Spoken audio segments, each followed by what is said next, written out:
Hold on. Please display your invitation letter or permit. Glupov does not accept meeting requests without a prior appointment. You'll have to apply per the advertised booking process and wait until your invitation letter is issued. Might I ask who you're hoping to visit? Another one who thinks the rules don't apply to them. I don't understand why people think they can just talk their way in here. You don't just show up and land a meeting with the Harbinger. But I have to go through the motions for protocol's sake. Honestly, it's such a waste of time asking when I already know what the answer's gonna be. Wait a moment. I'll pass on your message. If Child is unavailable, you'll have to go through the proper procedure.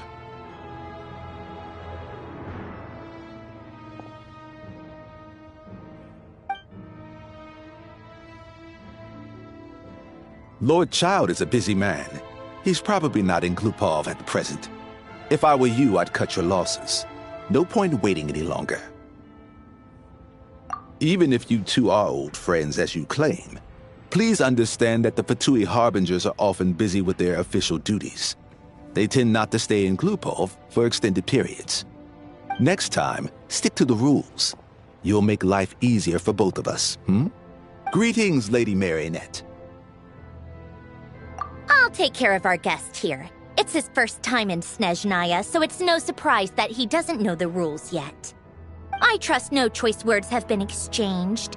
No misunderstandings I should be aware of. No, Lady Marionette. No incidents to report. Whew, that was a close call. Good thing I played it cool. Is that right? Good to know. Wait, where's Paimon? Under the weather? That's hard to imagine. She's always buzzing with energy. I take it she's still adapting to the climate. Happens to a lot of people. It's even colder here than in Nodcry. Has she seen a doctor? I can get you one if you need. All right then. Well, let me know if you run into any other problems. Why else? I was just about to sit down for some much-needed tea time when I heard that an old friend of Tartaglia's had shown up outside. No appointment, nothing. And, as obnoxious as it may be to show up uninvited at Glupov, I couldn't help but take pity on the poor soul who was waiting outside in vain. So I had no choice but to abandon my freshly brewed piping hot tea and come to see this mystery guest for myself. Well, I felt our time working together in Nodcry warranted some courtesy. I couldn't exactly let you freeze to death out here in the wind. Unfortunately, I can't invite you inside either. The rules of Glupov wouldn't allow it, and as a harbinger, I have to lead by example.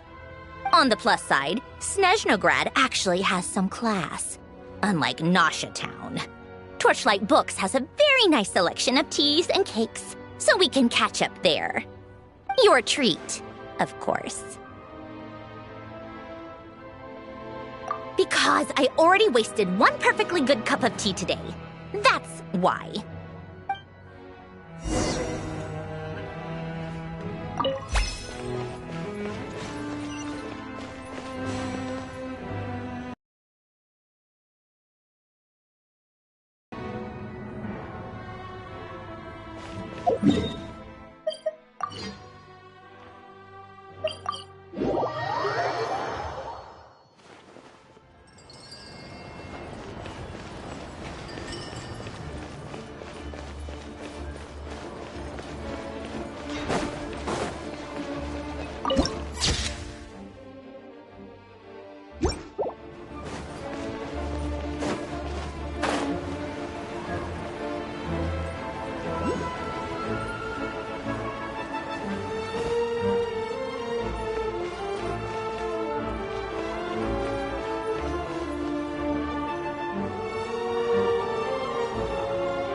I've ordered for the both of us. No objections, I assume. I'm sure you trust my taste. Okay, let's get down to business. I'm guessing you don't actually have any urgent business with Tartaglia, per se. You just want information, right? Wanna take a guess?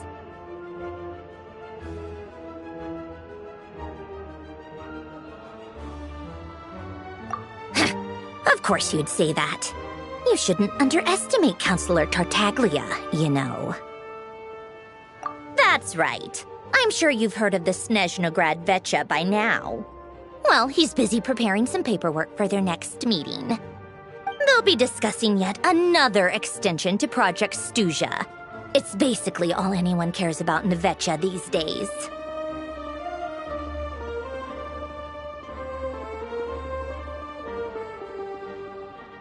Yeah, he's more of the shoot first, ask questions later sort, isn't he? It all started with a very detailed letter that Capitano left for the jester, Piero, before leaving for Natlan. In that letter, he detailed the future arrangements for his subordinates. All of his key people were reassigned to Tartaglia.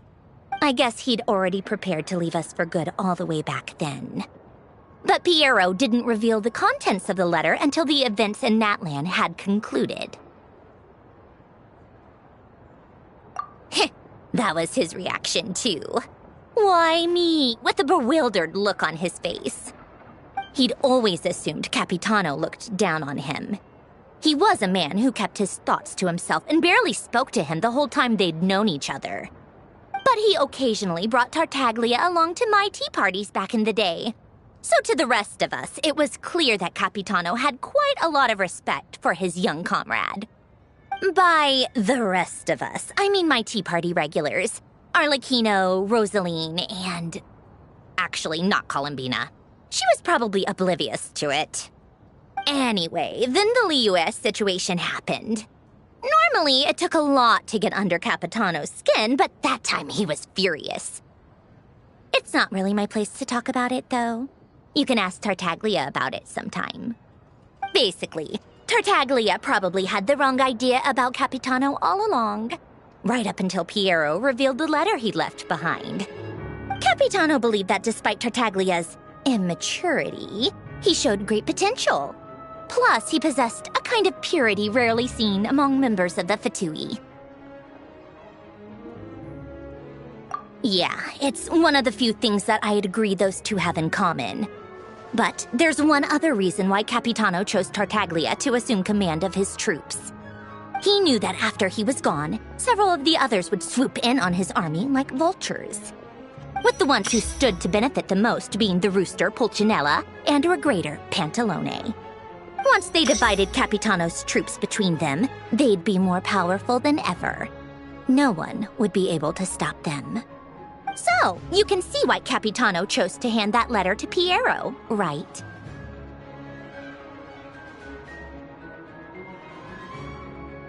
Exactly. Piero also needed to back a harbinger as soon as possible. And all things considered, Tartaglia was the best choice. Even though Tartaglia has had the support of Northland Bank for a long time, he and Pantalone are ultimately not cut from the same cloth. I'd say Capitano made a good judgment call. Anyone else caught in this situation would probably feel like they'd been hung out to dry. His best course of action will be to distance himself from any shady business, while still maintaining friendly relations with Pantalone, but seeking Pulcinella's support at the same time. What's the point in having a tea party if you don't spill a little tea? Besides, any journalist out there, they'll give you all the lurid details. You'll see it firsthand if you ever sit in on a session of the Snezhnograd Vecha. All the factional strife, whether open or unspoken, it plays out for all to see in that one little room. Having a voice in the Vecha is the only way to steer policies in your favor. So, every person in that room represents a particular interest group. Pantalone, for instance, represents the financial sector, and Tartaglia represents the Fatui soldiers. Personally, I have no interest in political jousting. But since I have a number of engineers and researchers under my command, I have to make their voices heard. Then there's Pulcinella, the linchpin of the Vecha. He represents politics itself. Everything involves him, so nothing can bypass him. Any issue that comes up, he knows how to mediate. That's what the Tsaritsa values most about him. I'm starting to see why everyone is so frustrated with the way things are, but also powerless to change it. A complex web of interests connects all parties involved, and the Tsaritsa sitting at the top adds another layer of complexity. It must be nearly impossible to come up with a perfect solution. All right, I'm done carrying this conversation. Time for you to answer a question of mine. You must have known that you can get the info you needed from me. So why was Tartaglia the first person you asked to see and not me? I just don't understand, that's all. Anyway, do I really need a reason? Wait. Oh, I think I know what it is.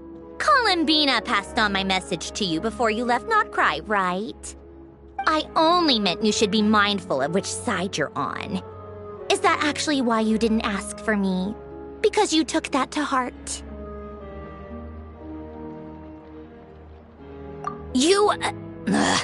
Fair enough. It's not your fault.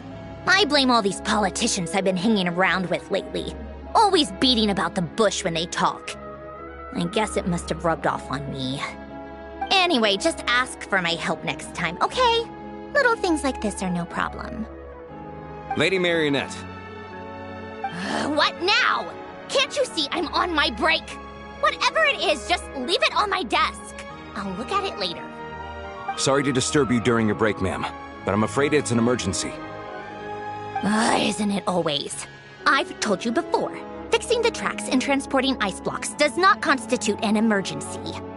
The equipment in Svietlo-Lidovka is in urgent need of maintenance. With how the weather's been recently, we suspect that the cause is a buildup of snow, exceeding the maximum weight limit.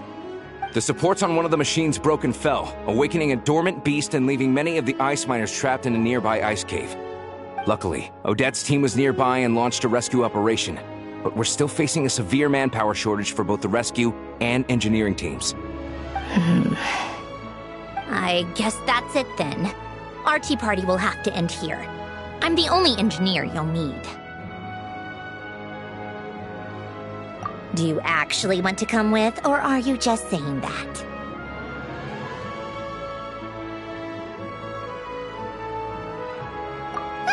Nice of you to return the favor. I'll have a couple of people look after Paimon. They can let her know that you had to step out for a while.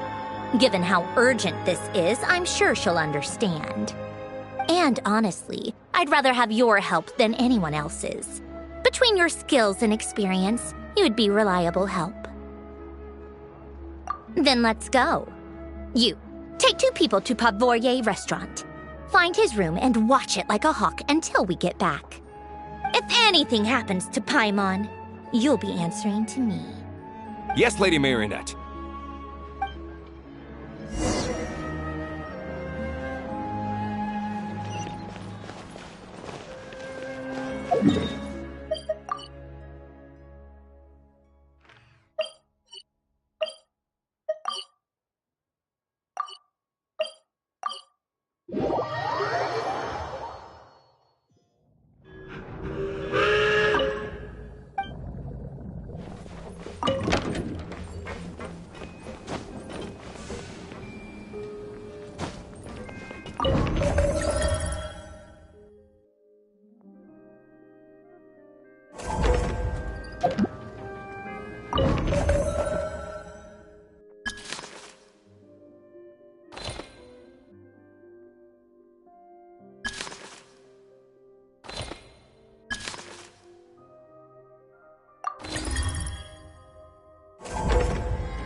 More speed.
Time to scout.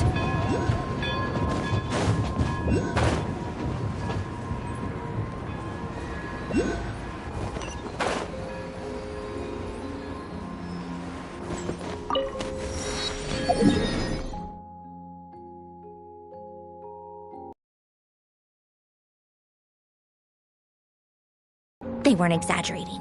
This is really dangerous. It's a good thing only one of them broke. From what I've been told, most of the trapped miners are over in that direction.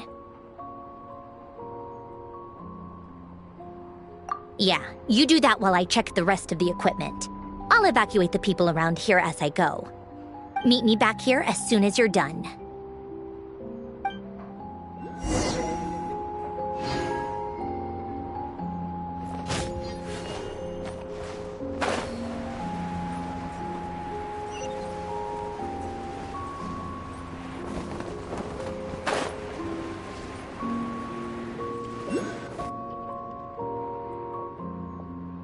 I have to be getting close. Don't go any further.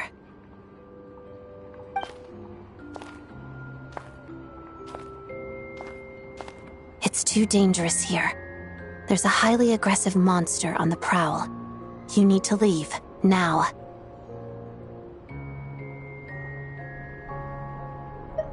Ah, I see. You're the backup from Snezhnograd. Well, I'm Odette. Good to meet you. Ah, so this is Odette. She was the first member of the Fatui on the scene. There are 5 people trapped in the cave. Monster type is unknown, and so is its location. Let's go. Every second counts.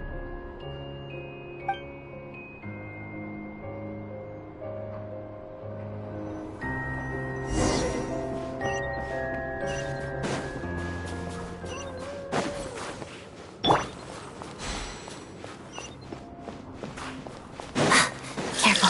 Something's moving.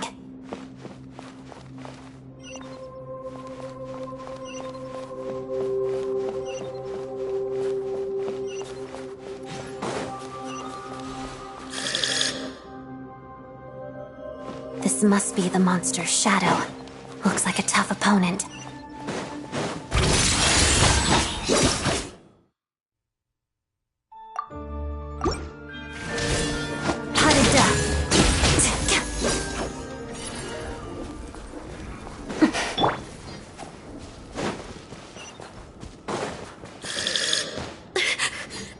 Stay back!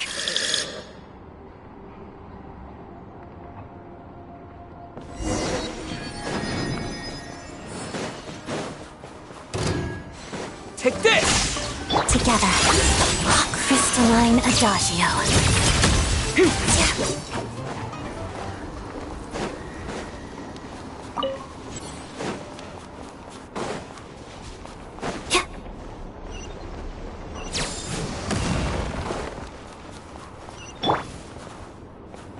I see them. They're right behind the monster. The monster seems very agitated. It could attack at any moment. Let's make the first move.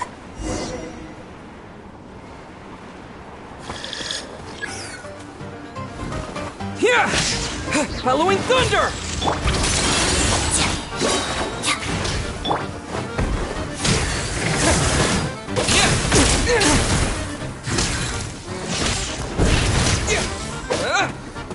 Witness the snow swan's grace.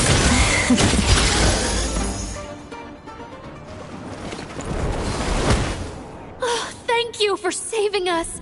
We'd have been monster fodder otherwise. Thank you. Thank you. You're welcome. You should be safe now. Follow this route out. He and I will stay behind to watch the rear.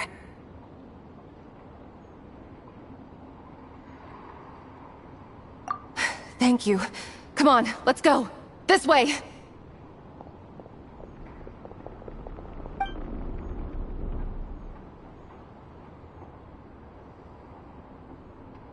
I've searched the area. Pretty sure the monster made a tactical retreat. Yeah, but with us here, it won't be coming back anytime soon. It may be small, but don't be fooled. It's a ferocious beast. People are just food in its eyes. It's lucky we got here when we did. The trapped miners have been successfully evacuated. Time for us to leave. Wait, this place. There's something unusual about it.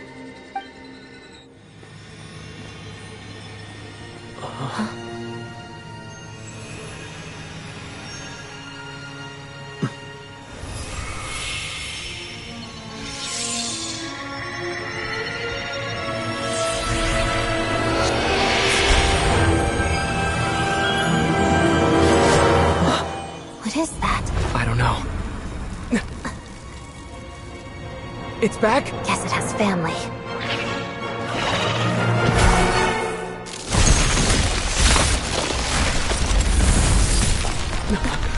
This way.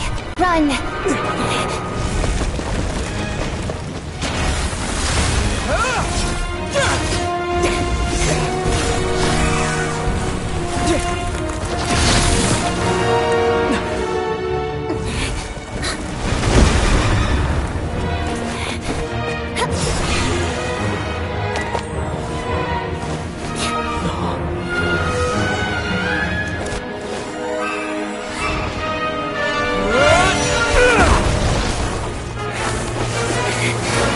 Thanks.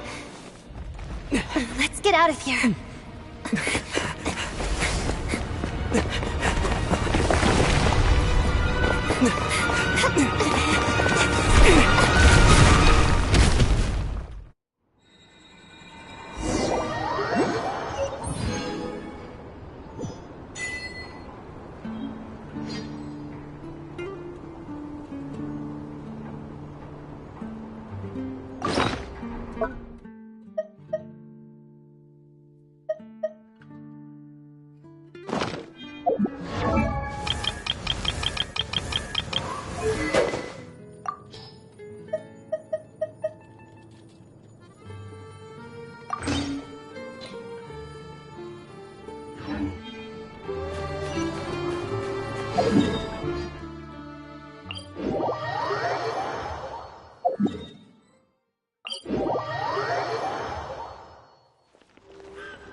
Everyone's accounted for.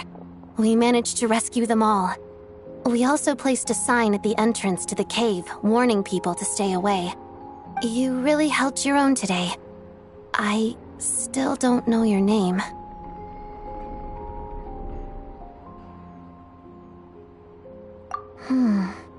Don't think I've seen you before. I'll remember the name. All right then. See you around. Hello, Lady Marionette.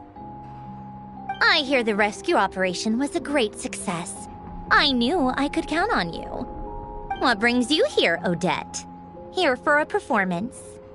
No, a Fatui mission. I happened to be nearby and heard the crash.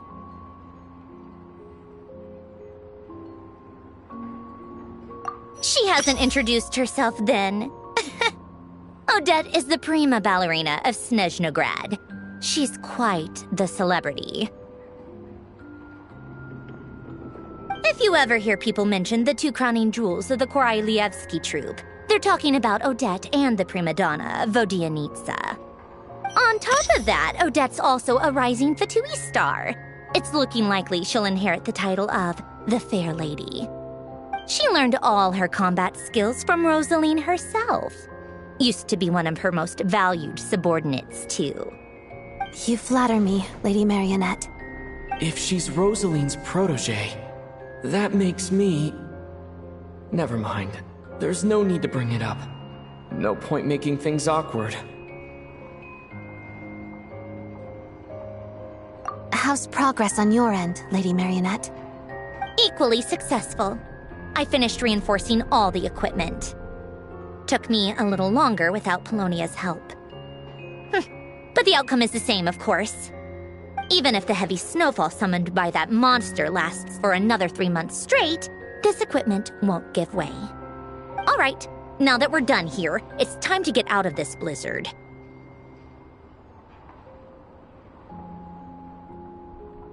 Sure, but Snezhnograd will send someone to investigate and draw up a relief plan. And I guess I'll have to write the incident report myself this time, since it involves a mechanical malfunction. First, Pantalone needs to approve the budget, then Pulcinella has to sign off on the plan. Once they've argued it out and reached a compromise, we can move forward. That's the rough process anyway. Could take anywhere from a couple of weeks to a couple of months, depending on how smoothly it goes.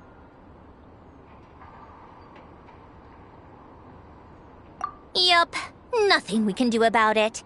There's a whole stack of incident reports like this back at the office. The snow has eased a little for now, but there's no telling when that will change with that monster still at large. Fuel for heating is in short supply, and relief is weeks away. There's no immediate threat to life, but still, it just feels like there should be a better way. Hey, quit daydreaming. Let's get back to Snezhnograd. When did you get a new sword? I found it in a cave. It handles pretty nicely. You have a strange affinity for second-hand swords.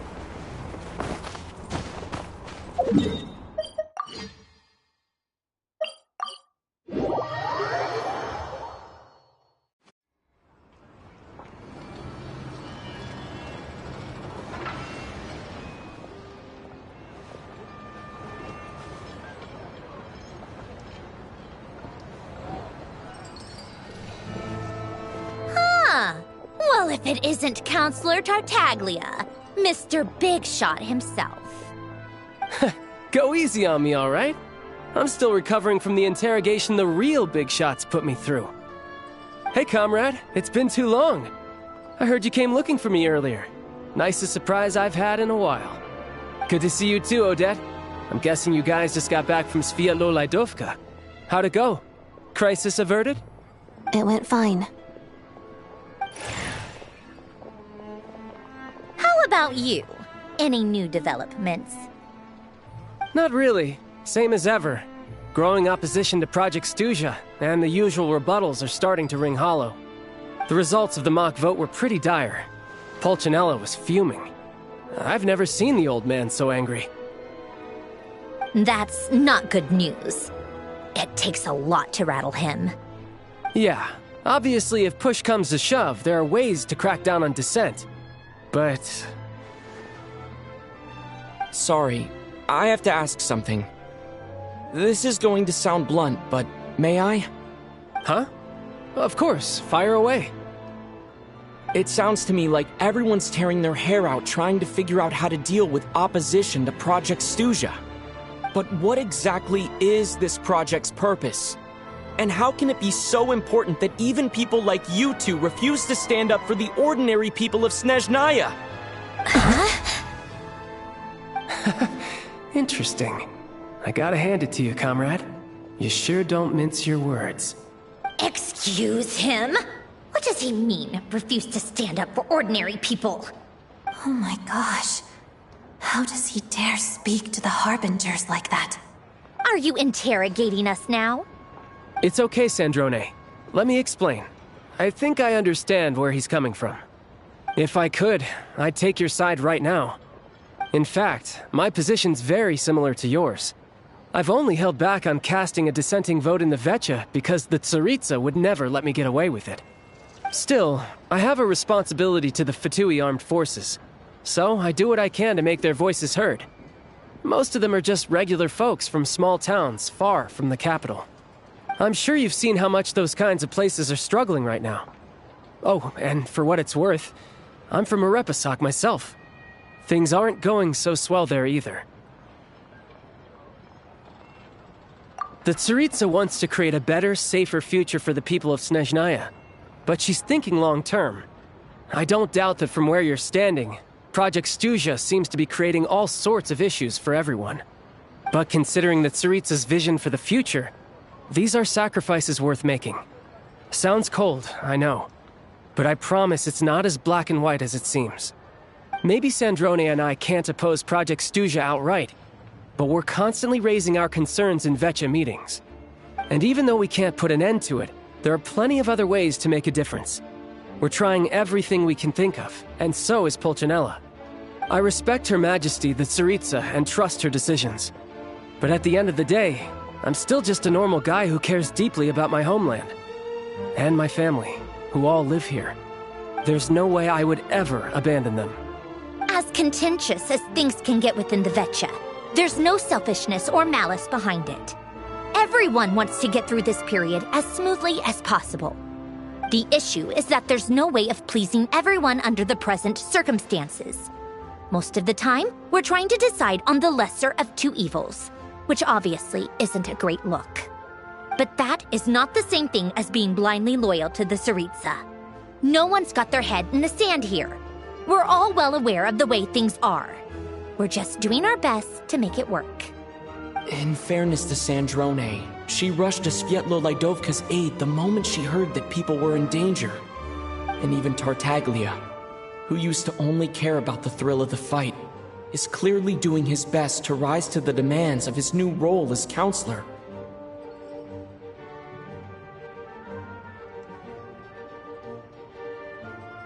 Hey, come on. There's only so much we can say, so don't press us too hard. Look, I know how untenable the Tsaritsa's position looks if you don't understand her motives. Maybe you've heard already, but she's currently leading her army on a campaign to the east to defeat the monster that's been causing these brutal blizzards. Striking that monster down will be a significant step in dealing with the present energy crisis. As laser-focused as she is on realizing her lifelong ambitions, she's still putting time and energy into taking down this powerful monster. To me, that says a lot. If she thought Snezhnaya and its people didn't matter in the grand scheme of things, why would she waste her time on something like this? Thanks. I meant every word I said, though. I wasn't just trying to placate you. I've already done more than enough diplomacy for one day. I still think this adventurer raises a very important point. Our two harbingers have made their positions very clear. But there are many others in the Vetcha who must feel trapped and forced to vote against their conscience. I think it's a very valuable quality to be willing to speak one's mind, despite the risk of offending powerful figures.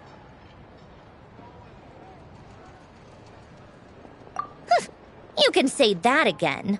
I highly doubt we'd feel the need to explain ourselves so much if we didn't know you so well. Forgive me, adventurer, but might I be so bold as to ask about your background? How is it that you can converse so openly with two harbingers? Oh, haven't you been properly introduced? Easier said than done. I like to think I'm not the kind of person who goes around busting open people's old wounds. I've only learned his name so far, and no details of his experiences. Is something wrong? Uh-oh. Is there no avoiding the subject of Rosaline? No, it's just... all right. I guess there's no getting around it. This is the world-renowned traveler, who helped resolve the storm terror threat in Mondstadt, cleaned up after the mess I made in Liyue, and then went to Inazuma, where there was a duel before the throne, in which the Traveler defeated Rosaline. Oh. I'm sorry. I didn't think you two would be seeing much of each other, so I figured it wasn't worth bringing up. It's fine. It was a long time ago. It's fine. Sorry. I just remembered that we have a rehearsal coming up. Please excuse me. I should get going.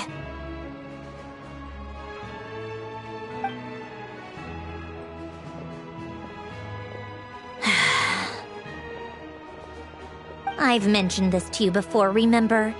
She was Rosaline's most valued subordinate. But they didn't actually get along.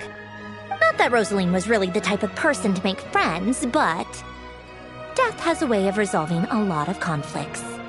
Don't let it weigh on you. Like she said, it was a long time ago. It's in the past now. Odette has a very different personality from Rosaline. Give her some time. I'm sure she'll work through it. Oh, by the way, where's Paimon? It's not like her to hide away. She hasn't been feeling well, so she's resting at Podvorier Restaurant. I got a couple of my people to look after her while we were gone. Oh, right. Sorry to hear that. Poor thing. Reminds me of when Tonya was little. She really felt the cold back then. Used to get ill all the time. I felt so bad for her seeing her lying in bed, coughing. She was so mature for her age, though. Whenever someone came to visit her, she'd greet them with a smile and would never complain. I'm sure Paimon's a good kid, too. You're a little short on manpower, right? Let me have a couple of my people take over for yours. I'll send my most capable and reliable. They'll make sure Paimon can recover in peace. Well, that would be great. Your people are more qualified. Hey, don't mention it. I'm sure you have things to do. Hopefully this takes a load off your mind. So no more accusing me of not being on your side, all right? Already? That was quick. I'm afraid I can't help you there. Our director's recent movements are confidential. Even we're not in the loop. If you hadn't told me, I never would have known he'd gone south. I assumed he'd been in Glupov this whole time.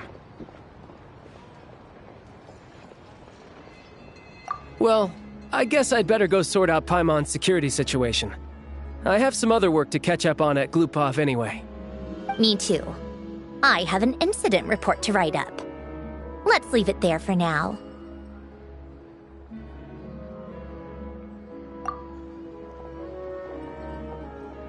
I guess everyone's in a difficult position.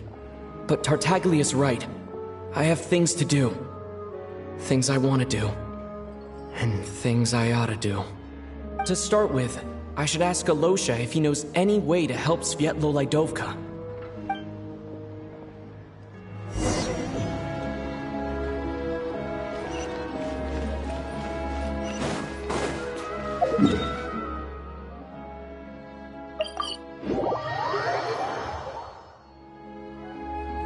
How strange.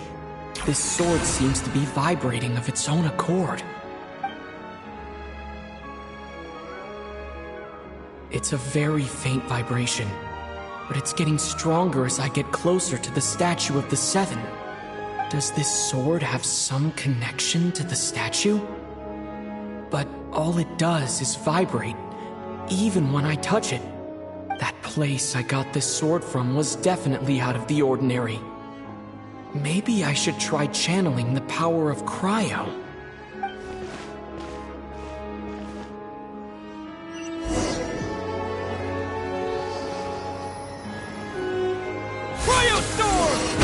Worked.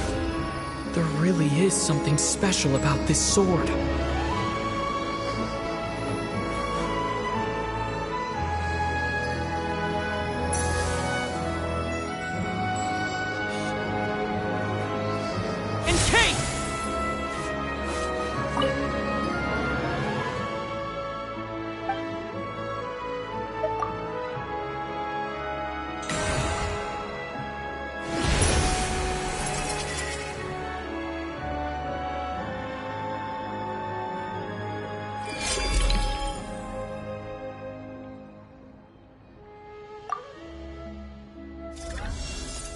I don't really understand what just happened, but I'm pretty sure this sword just got a little more powerful. I'll have to try the same thing again when I come across another statue of the Seven.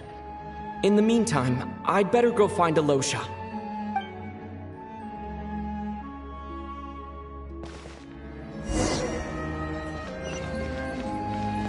More speed. Time to scout.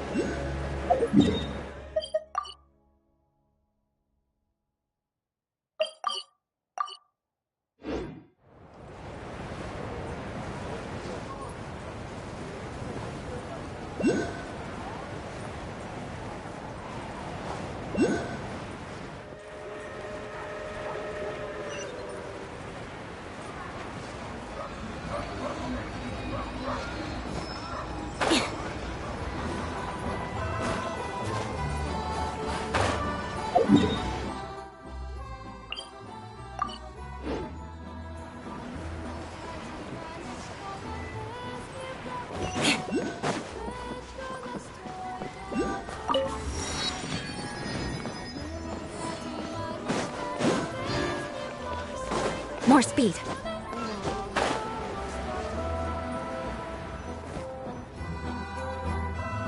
Hello there. How can I help? Ah, sure thing. Give me a second. I'll go fetch him for you.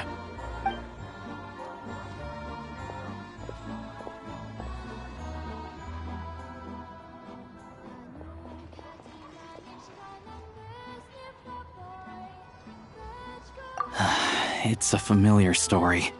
I've had similar experiences.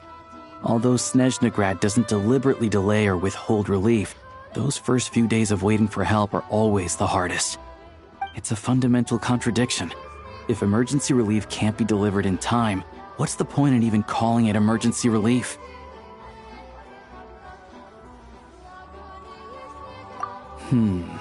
Not necessarily. I think there's a good chance that Kresny Crystal from Stratomaros will start flowing into the market. When we resolve Stratomaros' energy issue, it's like we open the floodgates. A huge backlog of Crystal is now available to the townspeople. There's no way they can use it up at once. A lot of them will probably stockpile it and slowly work their way through. Probably a good idea, since energy prices are only going to keep rising. But there will always be people who urgently need Mora.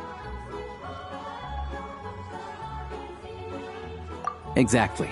At the current prices, selling Crystal is an easy way for an ordinary person to make a fortune. Hey boss, how much do I have left in my account? 1 second, let me check. So, you're planning on buying the Crystal out of your own pocket? Yeah. I don't know if I have enough, so I'll chip in a little extra and buy as much as I can afford. No, it's fine. You're new to Snezhnaya, and you have your own living expenses to worry about. Besides, you're already providing the train. Here's your Mora. See what you can find at the market, but I doubt there'll be much Crystal left. Yeah, well, can't hurt to take a look. Let's see. Huh?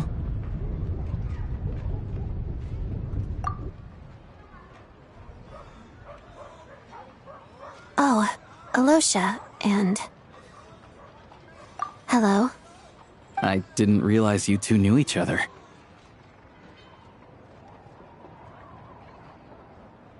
Yeah, I take on some odd jobs in the city to supplement my hunting income. Sometimes I work as a cleaner or prop hand at the theater where Odette is one of the big stars, so I've met her a few times. When the weather's as bad as this, it's better for a hunter to adapt than to keep looking for game. Yes, and we sometimes need extra help.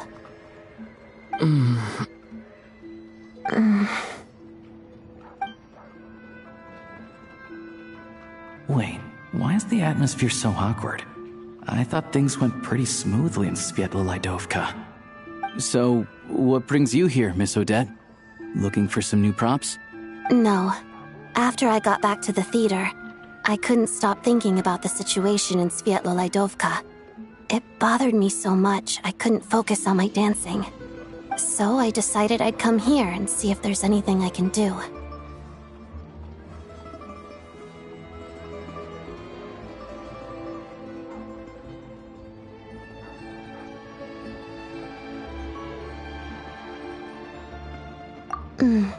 You too, I presume.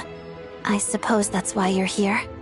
I didn't feel comfortable expressing my true opinions in front of the Harbingers. Not least because ordinary Fatui like me don't even know what Project Stuja is all about. Without knowing the full picture, I can't make sense of it. And at some point, if things aren't making sense to me, I can't just keep going along with it. So many people feel the same way. They wish they could do something, but all kinds of reservations hold them back. Explains why groups like the Roadcott are springing up to fill the gap. Yes. Well, that's one option. But there are risks to consider with organizations like that. The Fatui does not encourage their activities. Right, because things can get out of hand, and it's hard to hold the right people accountable when they do. I've heard about a few cases like that. Sandrone said Odette was on track to inherit the title of the Fair Lady. If so, she'll be able to find out what Project Stuja is really about. Still, it's probably a little soon to ask her about that. There may be more to the story. What's on your mind? I think we can both agree that no matter which side you're on, it can't stop you from doing the right thing. Where there's a will, there's a way. I know what Rosaline did while she was abroad. You made the right decision, so no hard feelings. So, what's your plan? Oh, we were gonna buy some Crystal. I heard there's some on the market right now. Funny. I had the same idea. In that case, let me pay. I can claim it back as mission expenses. The real issue here is that government relief is behind schedule. Surely it makes more sense for the state to cover these costs than for us to pay out of our own pockets. True. It's a huge expense after all.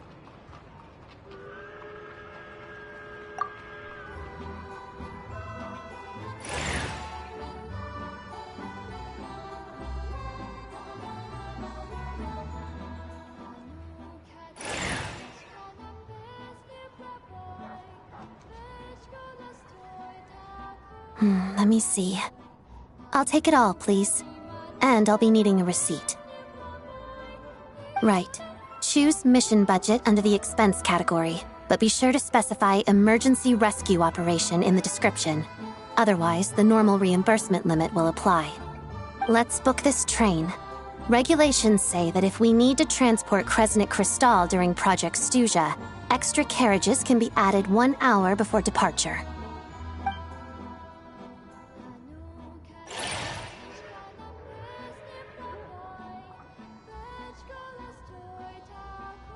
That should do it.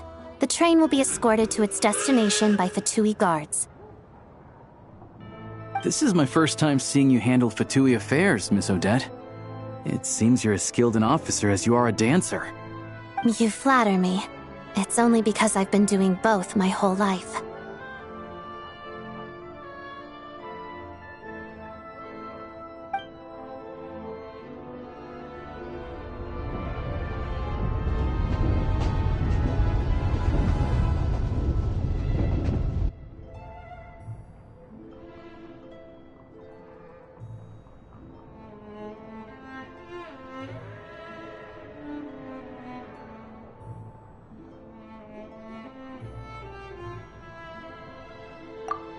Anyway, I bet you've been non-stop today, am I right?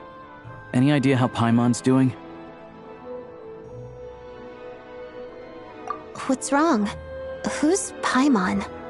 His travel buddy. Hasn't been feeling well. She caught a cold right after they got to Snezhnaya. Sounds like she's important to you. I can't believe you've been dealing with this on top of everything you've been doing to help the people of Snezhnaya. I've got nothing going on right now, so I'll join you. I want to see how she's doing. May I come too?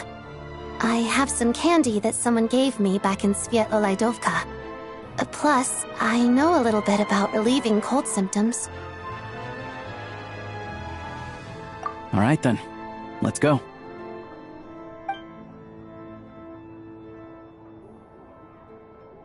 I still don't know what the deal is between these two, but at least the tension seems to have vanished. A good sign, hopefully.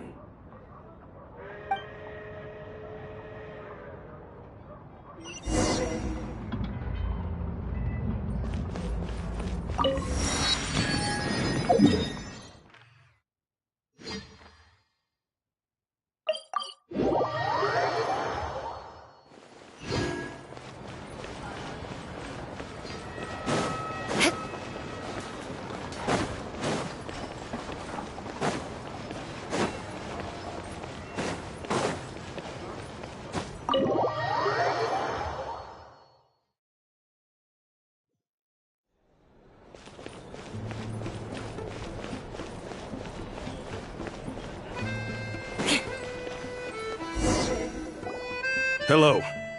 Sorry, but there's a sick person recovering in this room. Can I help you? What happened?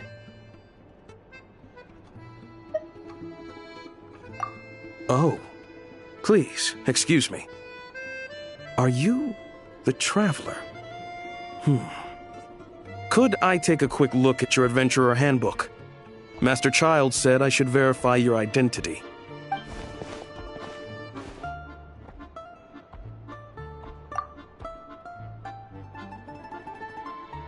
Ah, it's really you. Sorry for the inconvenience. We're under strict orders from Master Child to keep this room well guarded. At the same time, we can't interfere with Podvoye Restaurant's business. That would only seem all the more suspicious and draw unwanted attention to this room.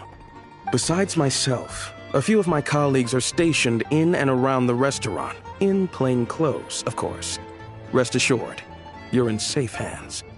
I didn't expect such a high standard of protection. Well, Master Child handpicked us for this special assignment. We're not about to let anything go wrong. Anyway, I won't keep you any longer. Please, head inside.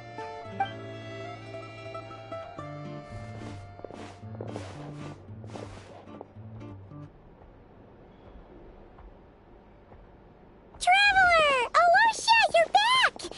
Oh, hey! Who's our new friend? Hi, I'm Odette. The Traveler and I crossed paths a few times.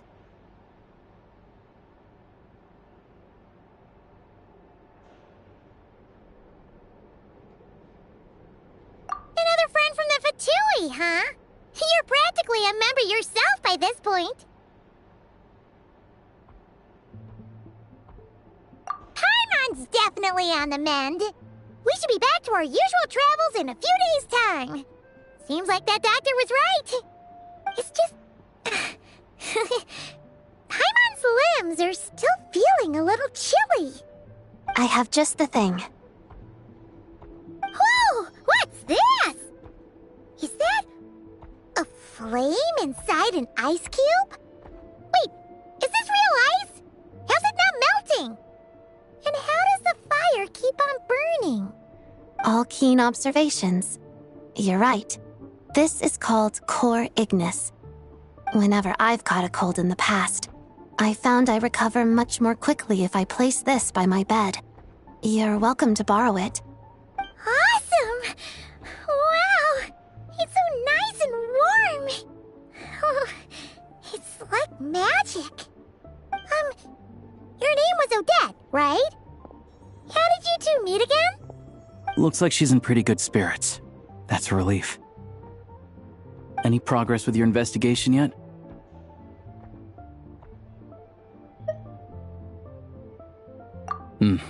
No surprises there, I'm sure. They're not likely to let anything slip.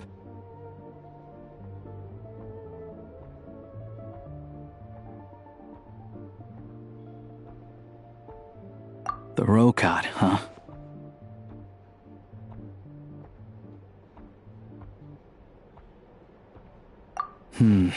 Let me think.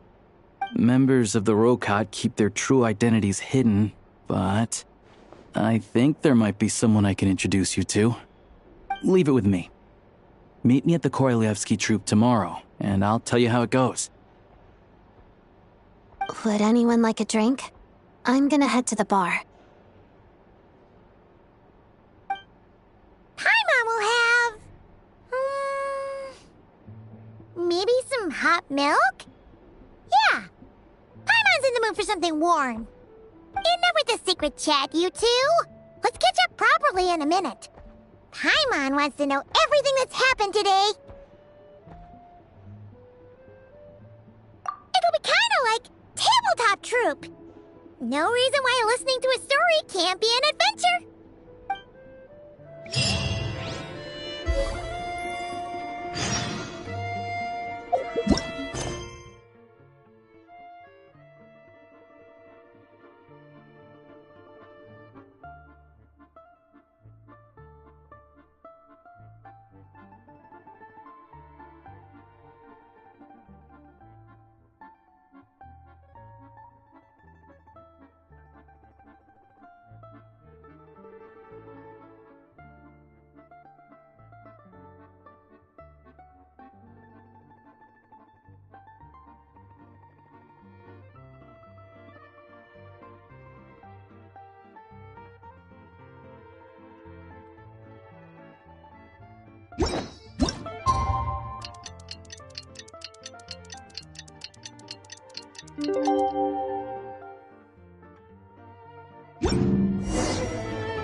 More speed.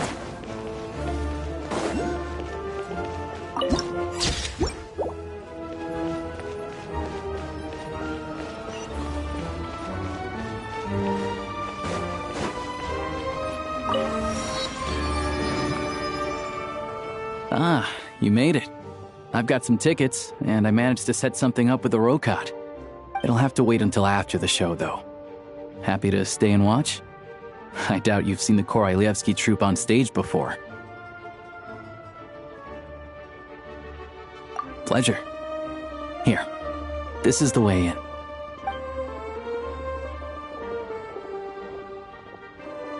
Please present yourself for a routine inspection in accordance with theater regulations. Thank you.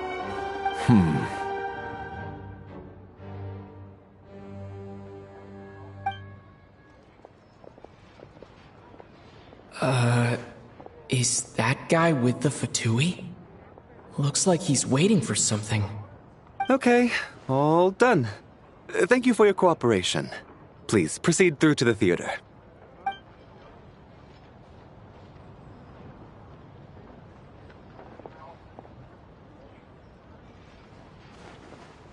What's up? Everything okay? Snezhnaya's business and political leaders are always passing through here, so it makes sense that security's tight. Still, it's a little unusual to see the Fatui's Armory Palace guard here. You saw him, right? The guy right at the back. Strong, silent type. His name's Valeri. He's part of the Special Assignments Battalion, but I only ever see him here for one thing: to look for a guy named Mitya. Supposedly a researcher, though he never seems to put much time in at the office. The theater is one of his favorite places to hang out when he's playing hooky from work. But that's not for us to worry about. Let's go. The show's about to start.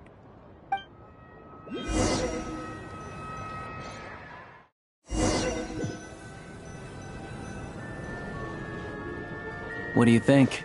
Pretty impressive, huh?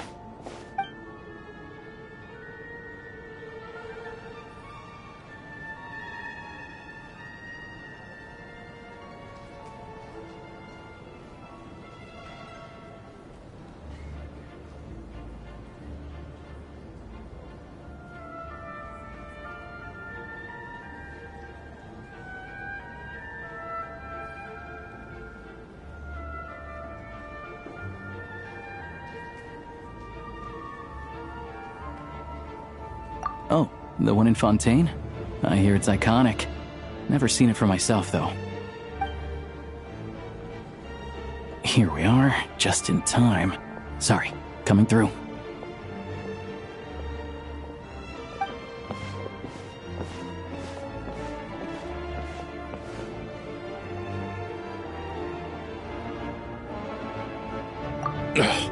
If you're gonna show up late, keep your mouth shut. What's his problem? Whatever. No point arguing with people like that. Look, there she is. That's who I'm introducing you to later. She's the lead singer of the troupe, Vodyanitsa.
This leads directly to the green room. They're expecting us. Vodyanitsa will be waiting for us there.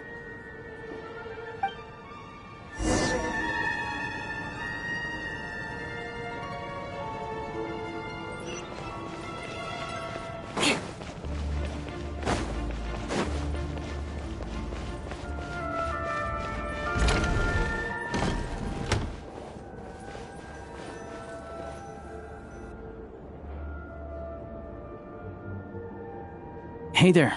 Excuse me. Ugh! Can you believe it? I am so mad right now. Come in. Oh, it's you two.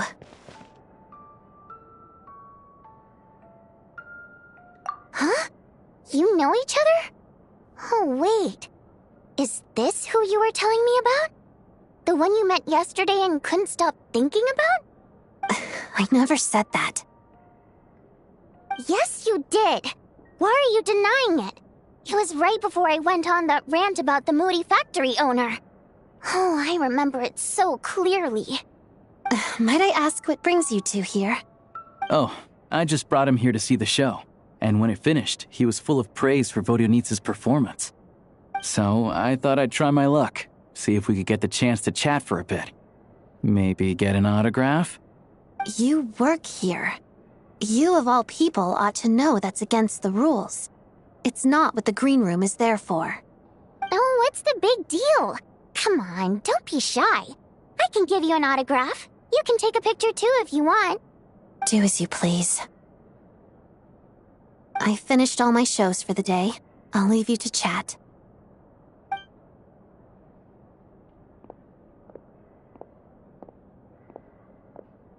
I wasn't making that stuff up, you know. Odette's just too proud to admit it. She thinks very highly of you, and so do I. You did the right thing in Svietloladovka. We're good. Odette's out of earshot. I'll lock the door.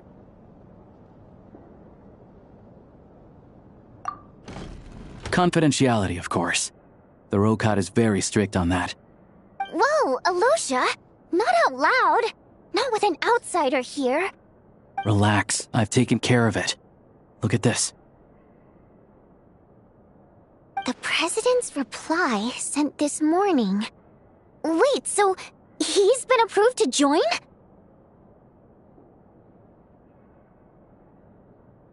You told me last night that you wanted to get intel from the Rokot. Unfortunately, Rokot intel is only available to members. But ever since you set foot in Snezhnaya, we've been working together.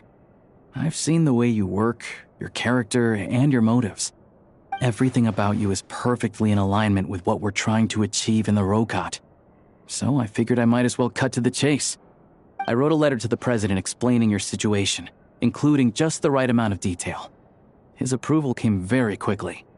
Of course, it's still your decision whether you want to join or not. We'll respect your choice.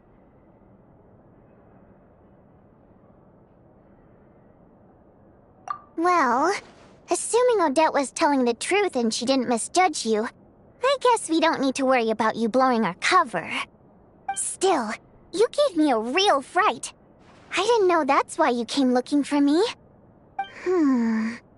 So, that stuff you said about admiring my performance, was that just because Odette was here? Did you actually mean it?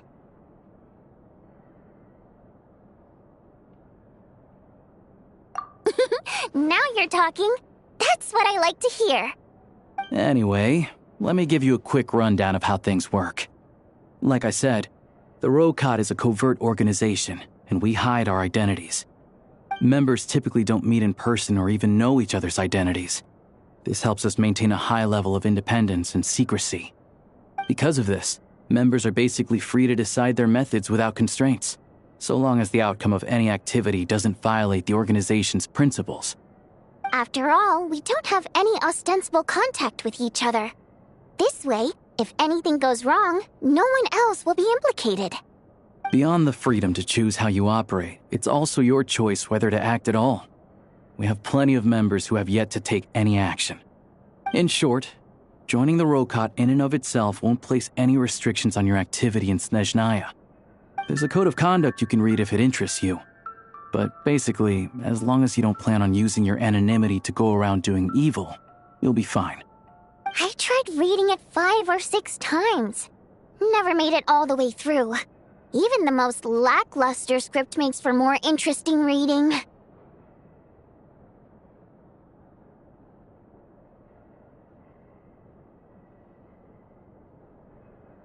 Great. Then I'll go grab an official application form. Be right back.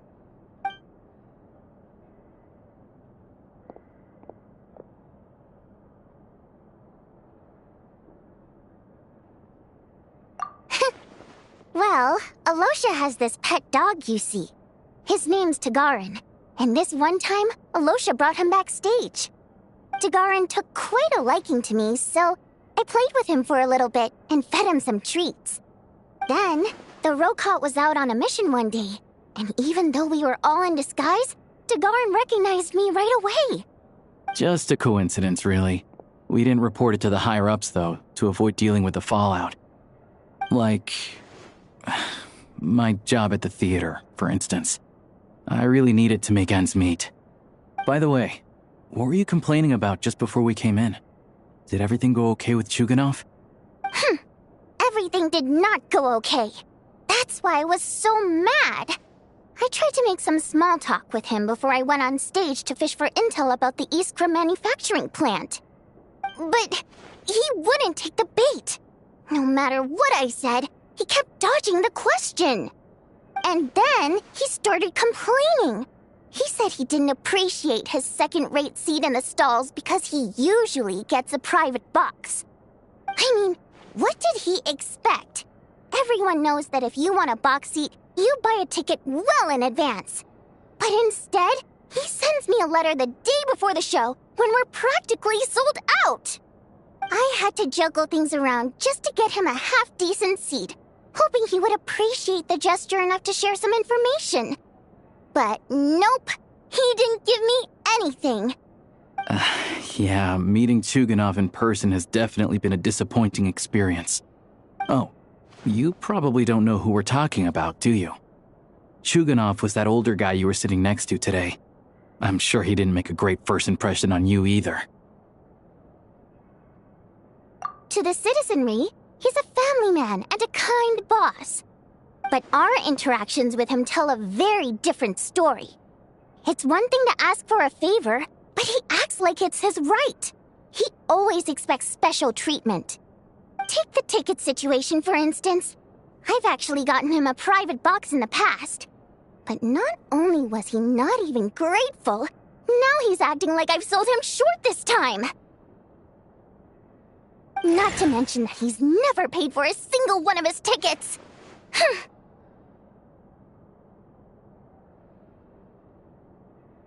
And another thing, if he's such a big family man, why doesn't he bring his wife and daughter to see the show once in a while?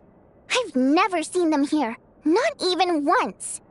Calm down, Vodyanitsa. If you won't do it the easy way, we'll have to try the hard way. But first things first, here's your application form. Go ahead and fill it out.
Looks like I'll need to make a few little tweaks here and there.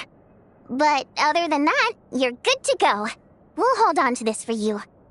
All right. Now that we're officially Rokart comrades, I can tell you. Chuganov is the target of our current operation.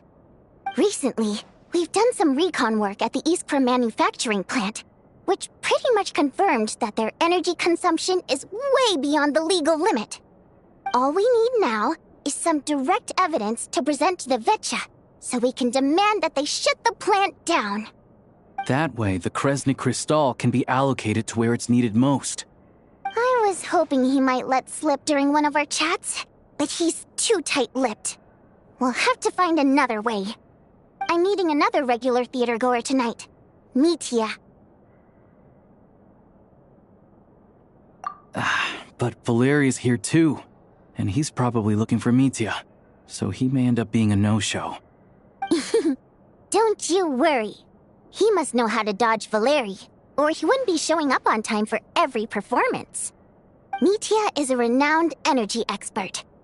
Although we can't get any direct evidence of the excessive energy consumption at the plant, we can accidentally let the information slip to him. The authorities should take someone like him seriously. So if he starts raising questions about energy use at the Iskra manufacturing plant, there will be a proper investigation. Also, we're not allowed on site, but he has clearance. So all we need is his cooperation.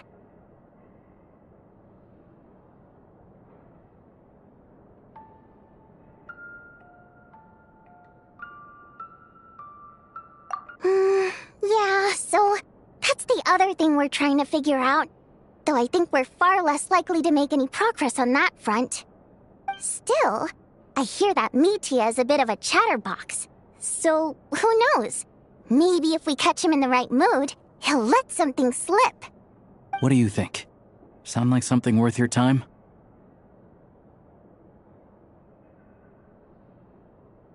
Okay, in that case, you guys find a seat somewhere nearby. Pretend you're a couple of buddies there to eat, and keep your ears peeled for useful information. He's a huge fan, so I don't know how his guard up around me. But you two need to be convincing. If he suspects anything at all, he might stop talking. Sure. Don't worry. We'll make a believable pair of buddies.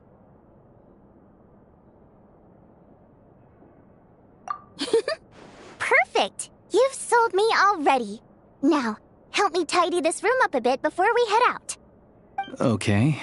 What needs tidying? Everything!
We come here often, so we shouldn't stand out.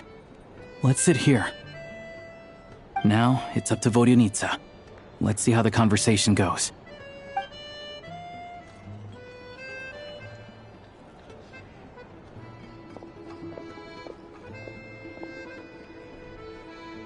Mr. Mitya! Over here! Over here! Oh, sorry. I got a little held up on my way here. Now we have even less time than we planned. Go ahead and order some snacks and drinks. Whatever you like. Let me see. According to my schedule, we still have 25 minutes left. You're really pressed for time today, huh? I was imagining this would be a leisurely chat. If you'd prefer, we can always reschedule for another afternoon when you have more time. No need. Getting to meet the lead singer is a very precious opportunity for me. I'm not about to pass it up. I've already had to decline your invitation several times because our schedules rarely align. If I don't grab this chance while it's here, who knows when the next one will come around? Well, it's very kind of you to make time just for me.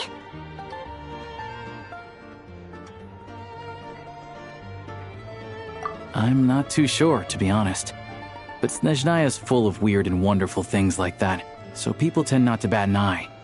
I'm sure the same will go for the Eye of Grey and Paimon.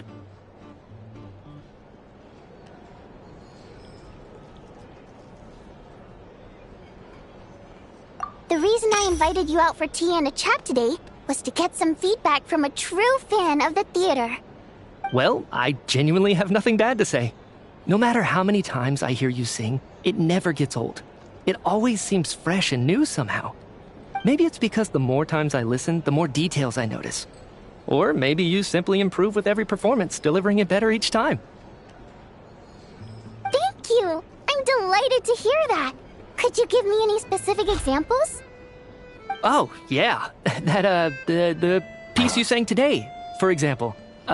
Beneath the Frozen River? Hey, what's with you? I'm just praising a good performance. I always used to find that such a bleak and lonely song. But the more you listen, the more you realize that it's not as cold and nihilistic as it appears. When you really dig down into it, there's a certain level where you're surprised by the emergence of hope. Wow, I'm impressed. I didn't expect you to pick up on that.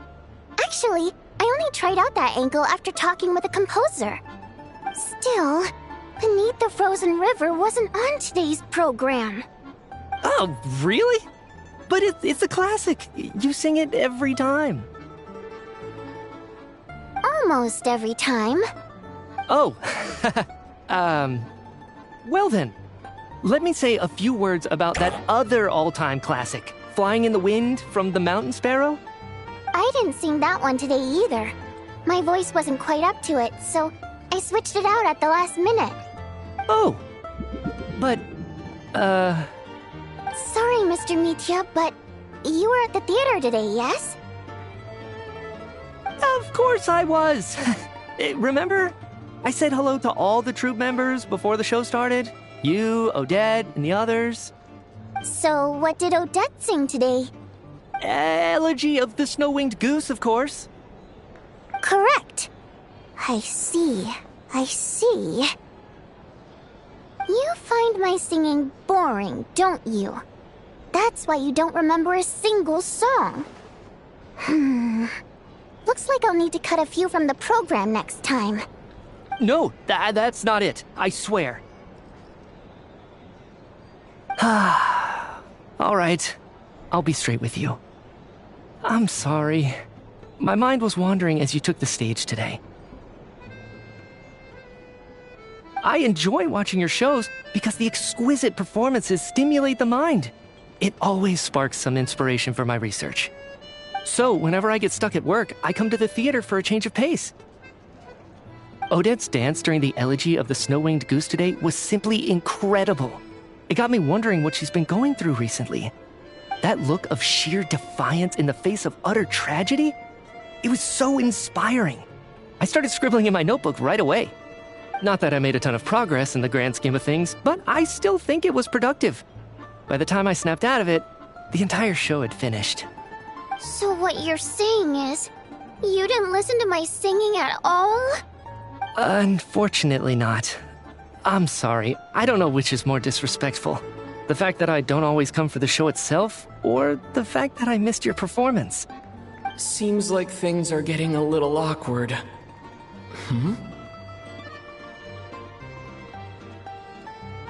Mitya just stepped into a conversational minefield. If there's one thing Vodyanitsa doesn't like, it's people who show disrespect for her performance. This meeting was so hard to set up. Don't tell me it's already falling apart. It's fine. I suppose this is affirming in its own way. At least, it shows that our performance really touches people's hearts, right? Don't let it bother you. It certainly doesn't bother me.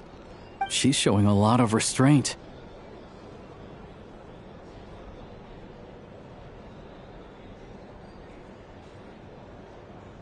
Well, I'll be sure to let Odette know how much you adored her performance. Please don't say that. I always love your performances too. It's just that inspiration struck at the wrong time today. I'm usually all ears. I know, I can tell. That's why I value your opinion. I'm sure some people can't stand it when others praise their coworkers right to their face, but not me. No, sir. Fair enough. I still feel kinda bad though. But you know what I really can't stand? People who only show up to the theater to pretend that they're cultured. Makes me sick to my stomach. Oh yeah, 100%. There are too many of those people around. By the time they're walking out the door, they've forgotten all about the show. What's wrong? You look furious. I don't know if you've heard about the boss of the Iskra manufacturing plant. He isn't even a theater investor, but he always demands the same privileges as actual investors. Box tickets only, premium drinks, even the right to request specific songs. Well played, Vodyanitsa. Seems like she's harnessing her rage to steer the conversation back on track. Now that you mention it, I've interacted with that guy before. I gotta say, everyone holds him up as an example of a benevolent businessman, but I don't know. I don't see it. Yeah, he couldn't care less about what's happening on stage. He's just there to flaunt his social status. I hate that I have to prepare programs for guys like that. What's the big deal with that factory he runs anyway? I asked around a bit and heard some pretty shocking stories. Sounds like he's just another greedy capitalist. Oh, really? Yep, the things people are saying are pretty damning. Low wages, insanely long working hours, equipment running around the clock. And as if that's not bad enough, he also strictly forbids his employees from giving any kind of interview. Project Stuja has now been extended so many times, we're at the point where crystal rations for the common folk are barely enough to survive on.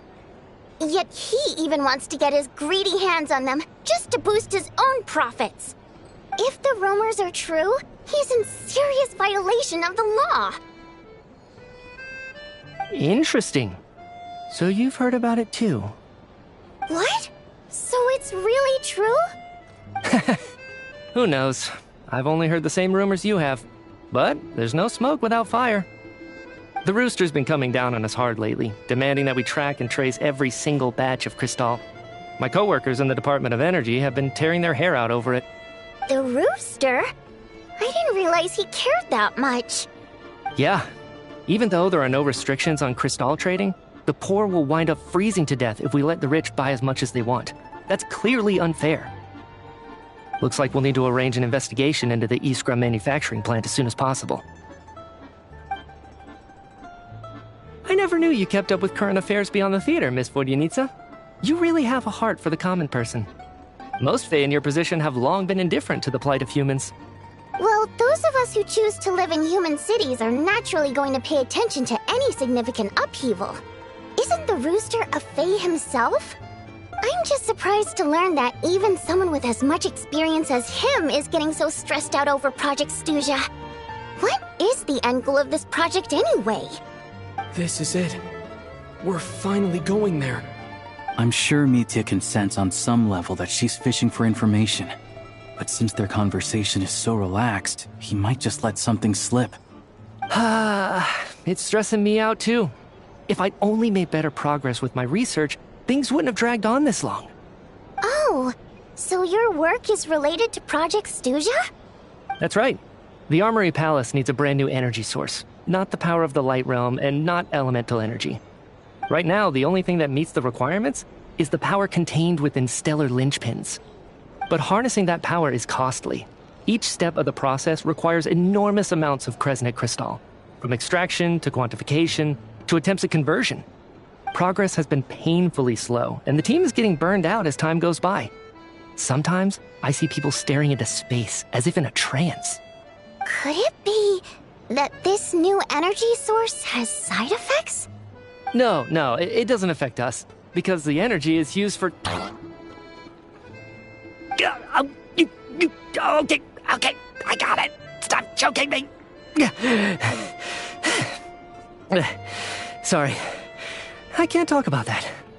I think we're all just exhausted. So long with so little progress to show for it. It's no wonder people are struggling to stay motivated.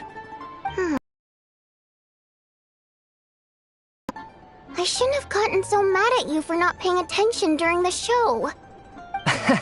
Don't worry about it. I count myself lucky, to be honest.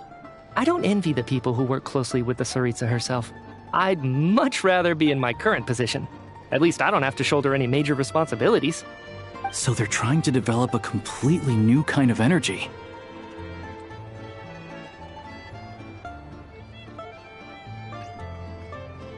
Yeah, censored by a scarf. Who would have thought? Oh, dear. It looks like my time is up. I'm afraid I have to leave. I'm so sorry. We ended up barely talking about the theater. That's okay. It was a pleasure chatting with you, really. Let's make up for it next time. Yeah, hopefully once the work pressure eases up a little, I'll be able to focus more on the performance, and then we'll have more to discuss. We touched on some confidential issues today. I'd be grateful if you could keep it between us. That could have gone worse. Nice job. Why was Mitya in such a hurry to leave, though? Sorry, routine inspection.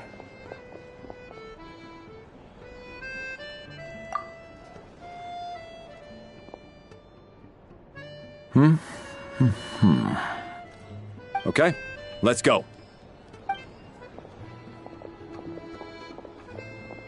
So he wasn't rushing to get back to work. He must have calculated that Valeri would find him here in exactly 25 minutes. That's frighteningly accurate. One of the main duties of the Special Assignments Battalion is to ensure that important figures stick to their schedules. All right, time for us to get going too. Excuse me, check please. We'll settle our check too, then. Oh, hello there. Mr. Mitya paid the check before leaving. He also asked me to pass on a message.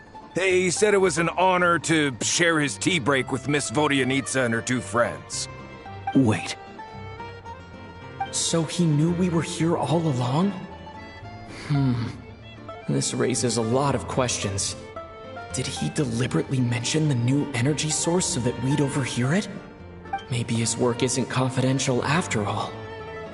Maybe the key here is the purpose of this new energy. I guess that's the next thing to look into.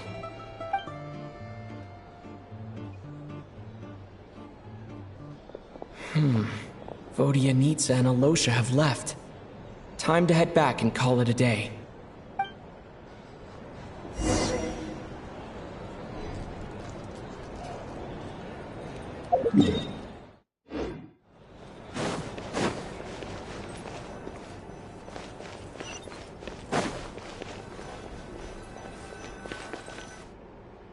You're back! Here pretty early today. Paimon was just gonna mention that. After she woke up today, Paimon felt like her temperature was completely back to normal. But her strength still hasn't returned. Still, there's some good news. Paimon thinks she might have figured out the source of the problem. It's like there's some kind of mysterious power affecting Paimon. Paimon's never felt this way before during any of her travels. She only started feeling this way since we arrived in Snezhnaya. That's right. The Armory Palace needs a brand new energy source. Could that have something to do with this? What is it? You're making that face again. You know, the one you get whenever you have a light bulb moment?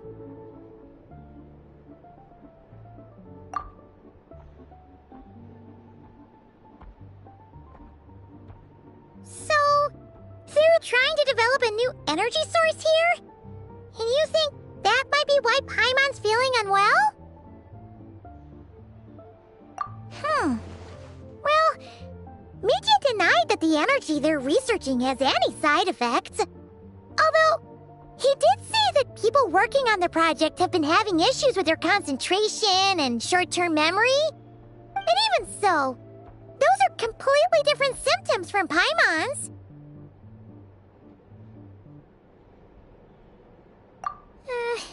It's pretty faint, so it's kind of hard to tell. But, if anything, it seems like it's coming from roughly the same direction as the Armory Palace. Sure, Paimon's with you there. But how, though?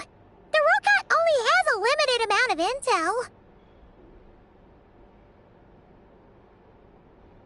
Oh, great point! They argue about Project Stuja every day. If we could sit in on one of their sessions, we might pick up some new leads.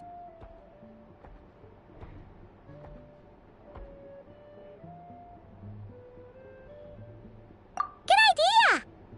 Oh yeah, while you were out, Paimon tried all the yummiest looking desserts in the Podvoria restaurant. This one seemed right up your alley. So, Paimon saved some for you. Come try it once you finish writing your letter.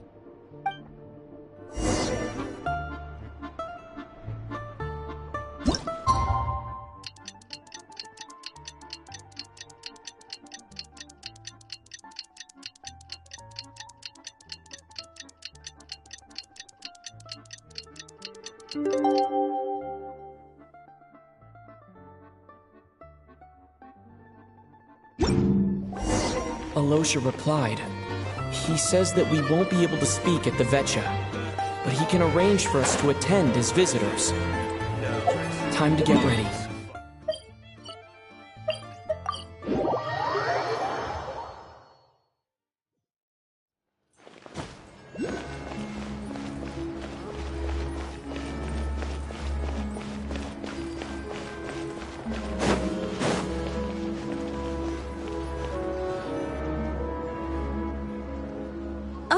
Miss Vodyanitsa, prima donna of the Korolievsky troupe. What a surprise meeting you here. Will you be sitting in on a session of the Vetcha? Sorry, I'm not taking interviews today. Oh good, you're here. The session's about to begin. Let's get inside. Please wait, Miss Vodyanitsa. Could you introduce me to your new friend?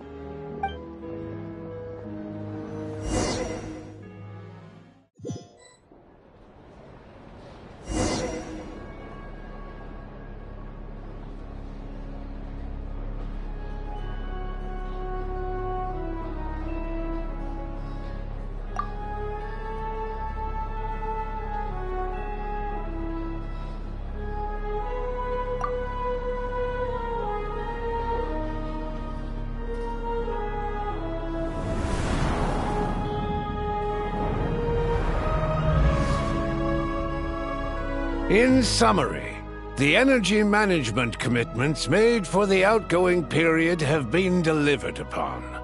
Furthermore, both the production and consumption of Kresnik Crystal show clear signs of stabilizing. The relevant agencies have assessed the present circumstances and determined that the status quo can be sustained until the next period. For detailed statistics, I would refer you to the industry reports that have been distributed to all persons present. It should also be noted that while the recent blizzards have led to a significant increase in people's energy expenses, this is strictly a short-term phenomenon associated with a remotely located monster. Her Majesty the Tsaritsa is giving her full attention to this matter. We should have every confidence that it will be dealt with swiftly and conclusively. A financial report on disaster relief is also present in this report, courtesy of Pantalone.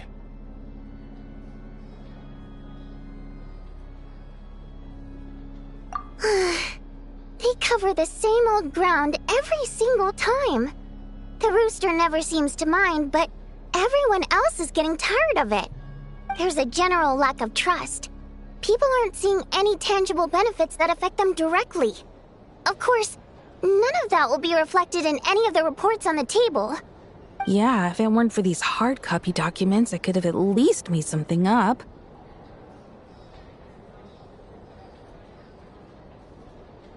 Oh, don't mind me. I'm just out here trying to hit my interview quotas. Bring out the Kvass. Ever read it? Best-selling newspaper in town. If I remember correctly, you guys don't even have a sales permit. You have to sell from stalls on the street. Okay then, best-selling street stall newspaper in town. Still counts.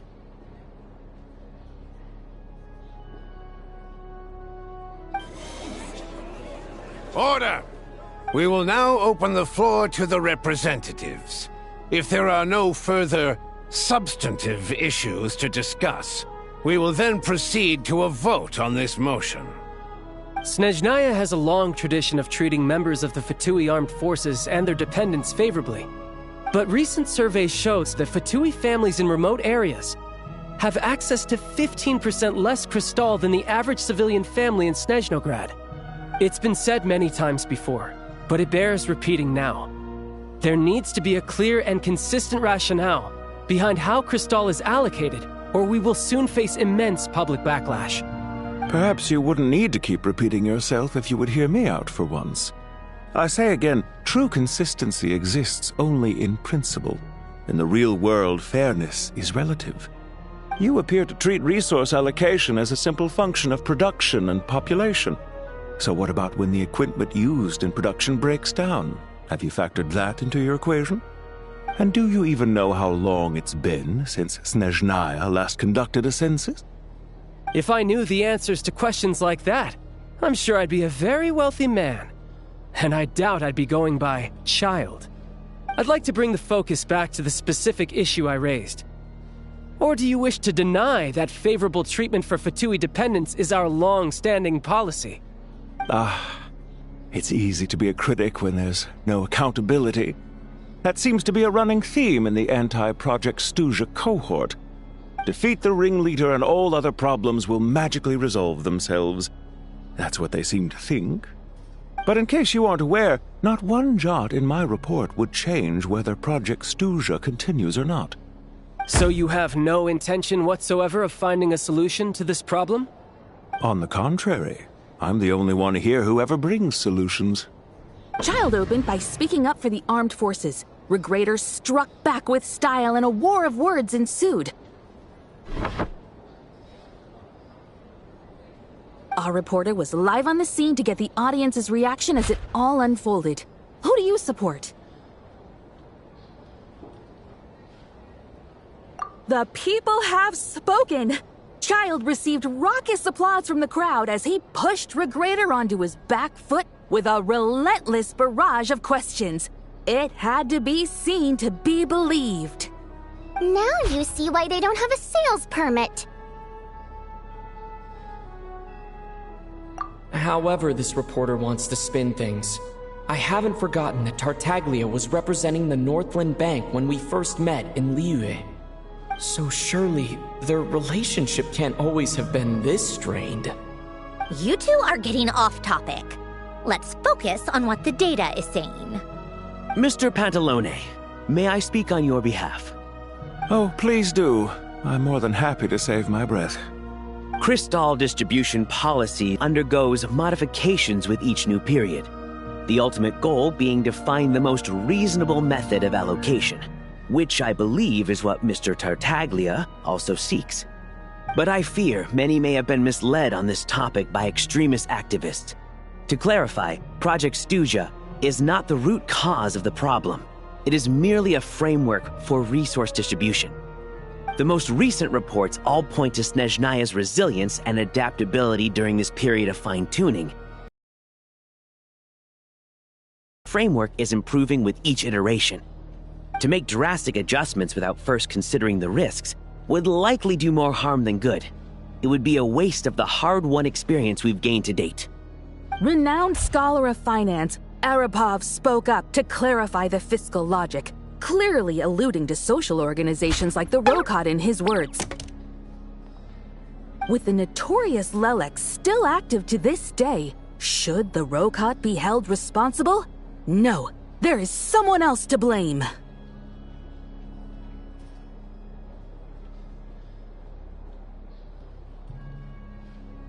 She's just rephrasing what Mr. Pantalone said. The Rokot are the critics he accuses of taking no responsibility for their actions. As for Lilik, you won't have heard of him yet. He's currently the most famous member of the Rokot. Well, more like infamous. Ending Project Stuja has become an obsession for him. Unlike the more decent ones among us, he believes that votes in the Vetcha are all that matter. So whether it's threats, coercion, or bribery, he'll use whatever means necessary to get people to change their vote.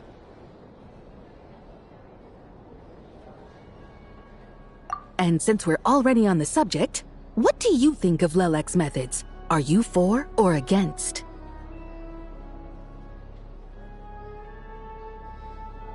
Yes, don't we all? Lelek supporters grow in number by the day. We stand with Lelek! At least someone here wants to take this discussion seriously. I've been considering that issue myself.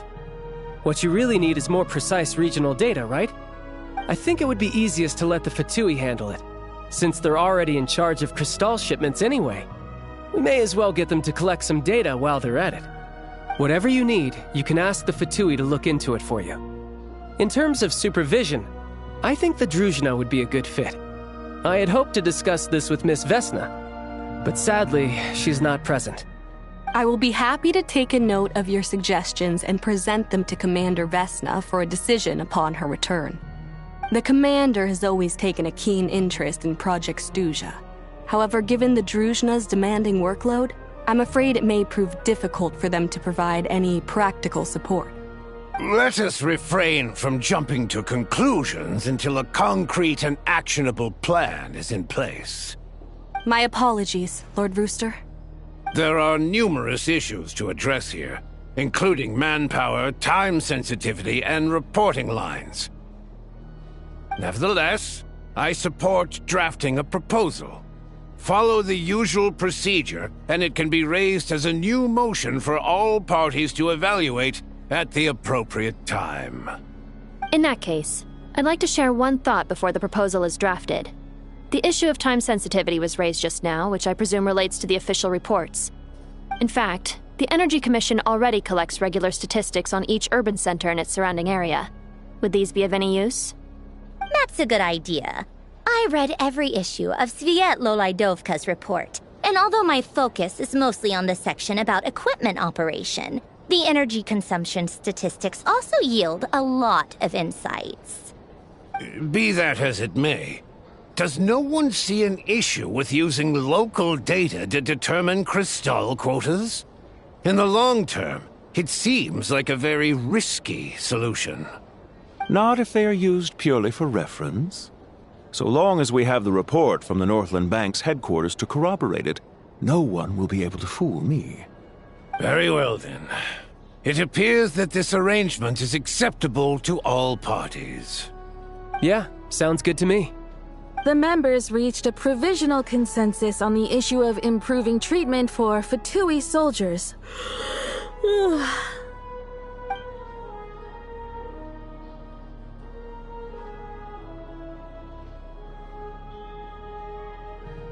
Today, the prima donna of the Korailievsky troupe attended a session of the Snezhnograd Vecha in the company of a dashing young man. The question on all our minds is, what is the true nature of their relationship? Write anything like that again, and I'm revoking your permission to interview the troupe. Got it?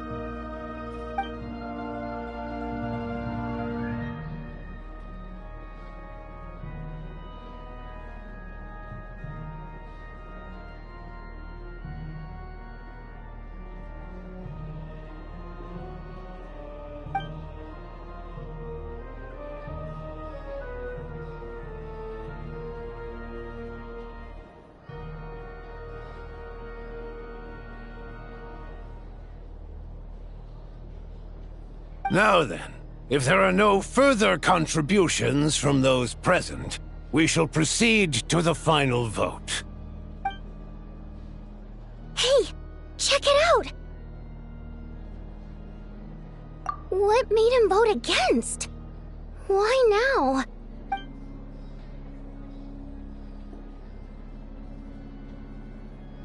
The votes have been tallied. Those in favor of continuing Project Stuja total 61%, securing a clear majority. That was too close. The margin has shrunk yet again. Chuganov was a huge loss. I'll bet Lelek is behind this. I wonder how Pulcinella will respond this time. Chuganov. I see. Lelek strikes again. Yes, go, Lelek. Once Project Stuja is defeated, our unwavering support at Bring Out the Kvass will finally pay off when we make our comeback. I can taste our victory already! In accordance with the result of this vote, Project Stuja will remain in effect until the next Vecha period. Finally, may I remind us all, we debate only for the greater glory and solidarity of our nation. May the aurora shine ever on, and the tundra always stand firm. The session is concluded.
I have to say, I really wasn't expecting Chulkanov to vote against Project Stusha.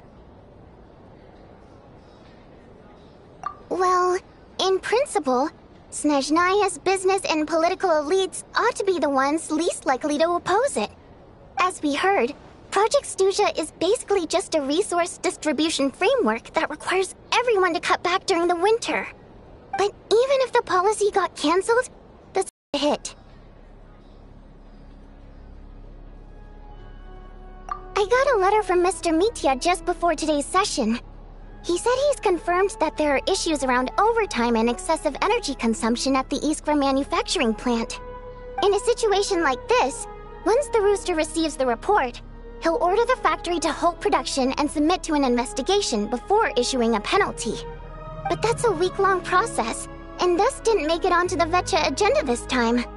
I don't think he suspects anything so far.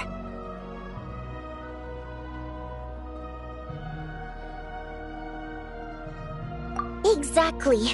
And as you know, he's a very selfish person. I was originally gonna try and flip him after he received notice of the official sanctions. My plan was to convince him that the whole thing was completely unfair. Rather than just sit back and take the hit while his factory stopped production, he'd be better off voting to end Project Stusha. At least that way, no one else would be able to make any money either, because all the factories would suddenly have more limited energy to work with. But now, he's already voted against it, which means someone must have used more forceful means to change his vote, just like with everyone else who flipped. Yeah, no one knows why Lilac is so obsessed with ending Project Stusha, but by the looks of it, he's inching closer and closer to success. Lelik must have strong motivations, given how he'll stop at nothing to achieve his goal. Maybe he knows the full truth of Project Stusha. Maybe my next step should be to focus on him. All right. What are your plans for the rest of the day? Shall we head out? Hey, comrade. I noticed you were here during the debate. I didn't take you for a political enthusiast. Greetings, Harbingers. I just happened to have some free time today, and my new friend here thought it might be fun to check out the Vetcha. Ah, Odette must have introduced you. Looks like you two are getting along pretty well. I'll leave you to catch up. I should head back to the troop. Sure. Break a leg and all that.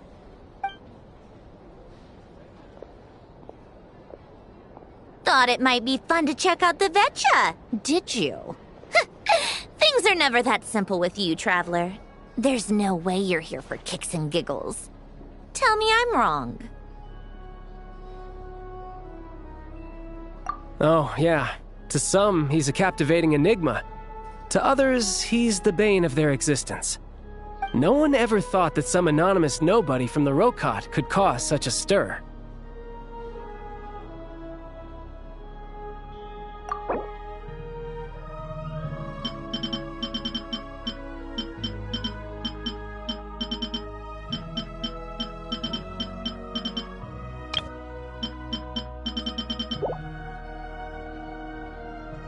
Huh? You want to look into Lelik?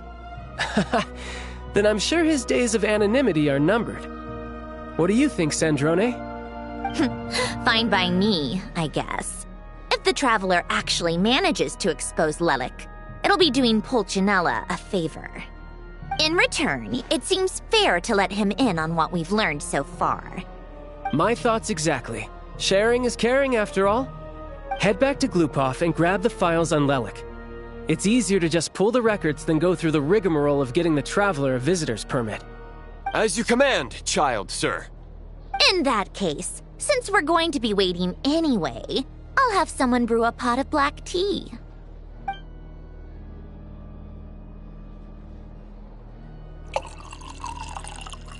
One common thread among the many incidents Lelik has been involved in is that the victims are all too scared to share any real information about him.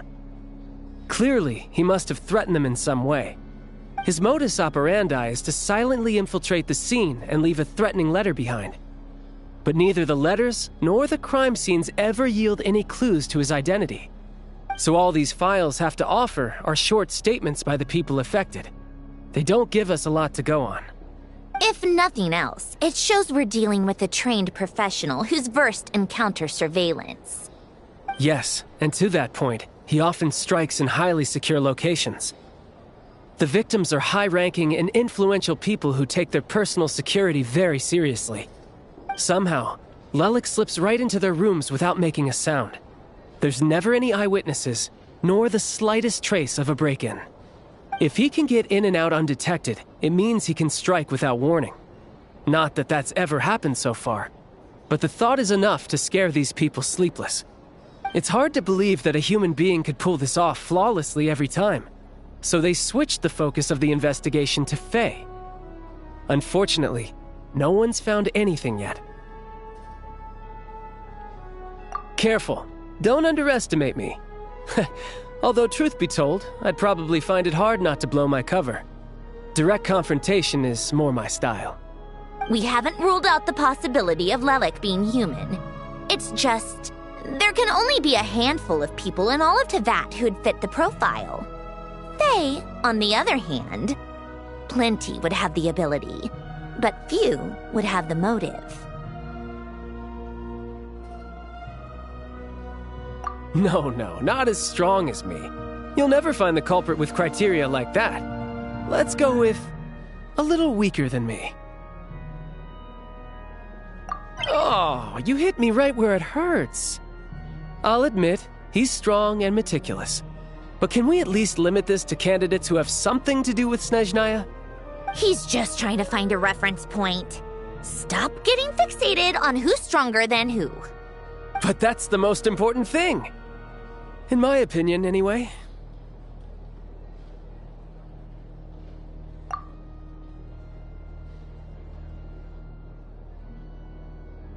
Odette? Yeah, that seems about right. Her skills are solid, and she's always calm under pressure. Except she's Fatui, so the likelihood of her working against us is pretty low. But yeah, much more accurate than your previous example, at least. No, wait a moment. Maybe we should interrogate that assumption. What do you mean? Which assumption? Her Fatui identity doesn't necessarily exonerate her. And when you think about it, the Rokot would be precisely what she needs to conceal her identity. Plus, she wouldn't need to be such a pro at covering her tracks. She'd already know where the Fatui will be and when, so she could choose the perfect time to act. Oh, yikes. I was just thinking out loud. Why is this starting to sound like such a convincing theory? Still, what reason could Odette possibly have for trying to call off Project Stuzha? Arlecchino would be the best person to ask. She knows Odette best. Unfortunately, she isn't back yet. Rosaline used to open up to her in private about her struggles with Odette. As I'm sure you can imagine, Arlecchino is quite a lot better with children than Rosaline was. She gave her some tips on how to handle the situation, and Rosaline managed to reach a settlement with Odette before leaving. So I suppose there were at least no lifelong regrets left behind. Beyond that, I don't know the details about that side of things. But I do know that Odette definitely has a motive to hold a grudge against Project Stuzha. The reason being, her father passed away during the early stages of the project. That was back before it had been named Project Stuzha, when things were still being worked out. But in essence, it's remained the same ever since. Huh, the more you know. Rosaline was always so self-centered. I never understood why she started paying so much attention to Odette. Is that such a surprise? If you cast your mind back, you may remember that Rosaline and I weren't exactly close. We had tea together a few times, but that was about it. Odette's past is no secret. Her father was a Fatus and her mother was a very famous ballerina. On the surface, it looks like she followed right in her parents' footsteps. But the truth is quite a different story.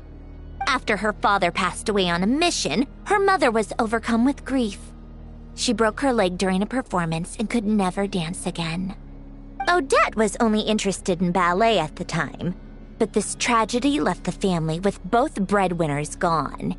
They could barely make ends meet.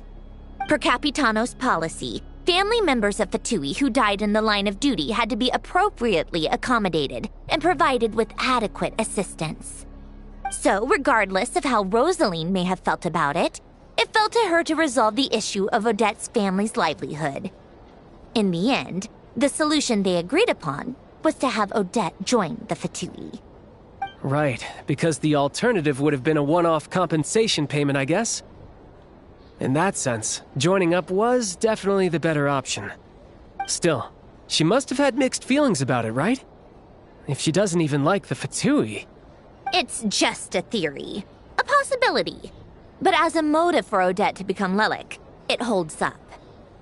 That said, I have no idea where Odette's head is at right now, or what her conflict with Rosaline was about. Plenty of people were on bad terms with Rosaline. I have no intention of trying to figure it all out.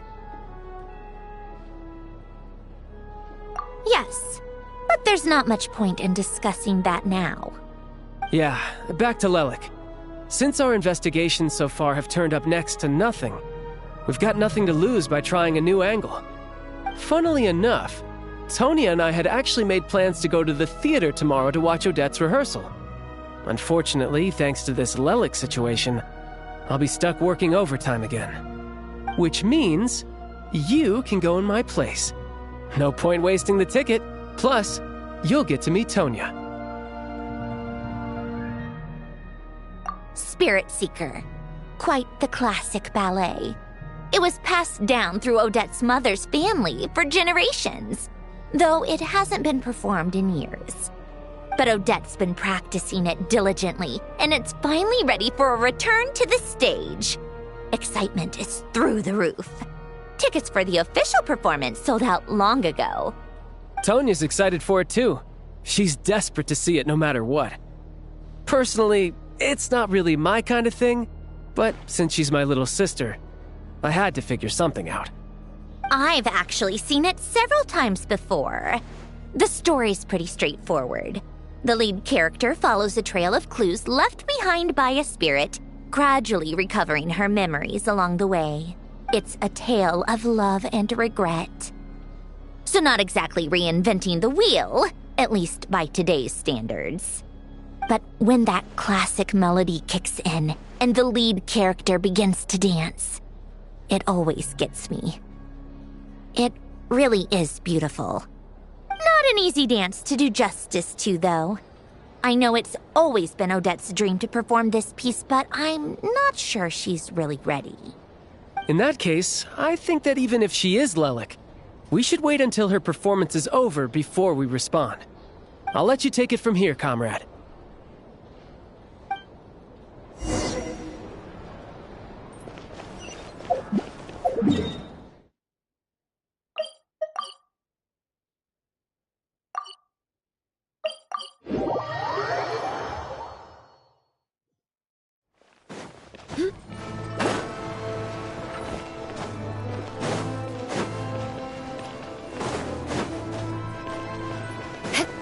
More speed.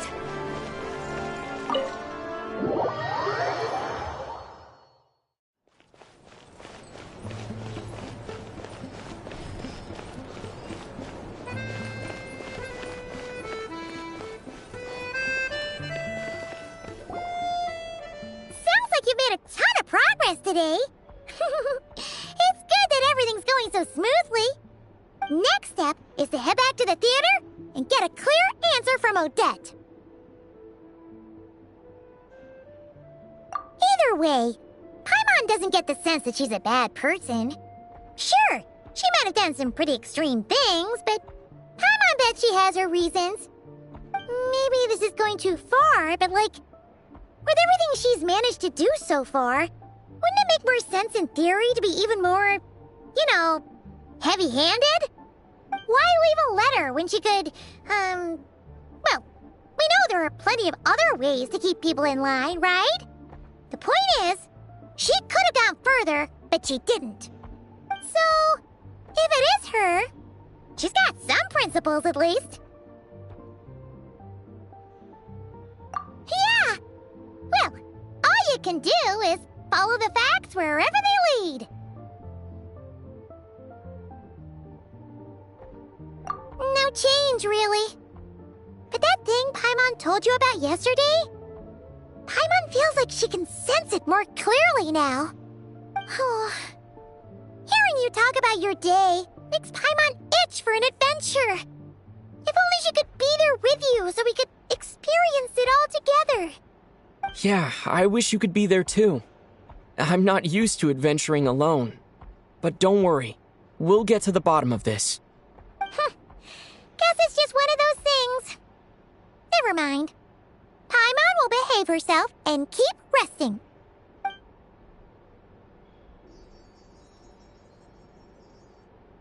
If Odette is Lelik, she may well have inside information on Project Stuja. Her father was involved with the project's early implementation and tragically died in the process. Now, she's dedicated herself to bringing it to an end. It's hard to imagine she could have gotten this far without knowing anything at all about the Tsaritsa's true intentions. When she spoke to us as a member of the Fatui, how much did she let on? And how much was she hiding? Only time will tell. Maybe tomorrow, everything will be answered. Hey look! It's snowing! Could be a tough day ahead. Make sure you wrap up warm tomorrow.